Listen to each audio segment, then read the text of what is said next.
So guys, kain po tayo ng prutas na suha. Yan, dahil lilipas ang bagong taon, maraming prutas na naiwan. Ayan, kakainin natin. Kasi ang mahal-mahal ang bilhin ng prutas, tapos sasayangin lang. Yan, yung suha. Maganda rin to sa katawan natin. High, mataas siya sa nutrition. May full fiber ba siya? Pampababa ng timbang.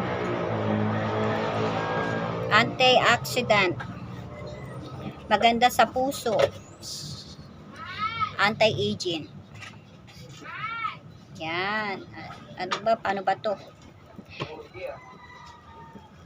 Hindi ko makuha.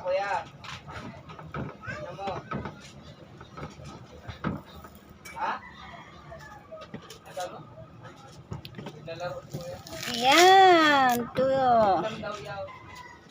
Kainin natin yung suha.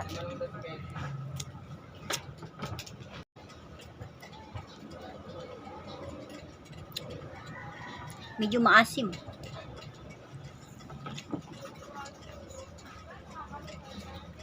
Bira itong kainin yung suha.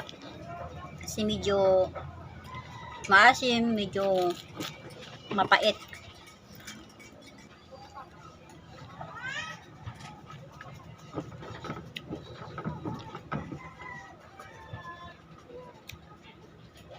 Salamat po sa panonood.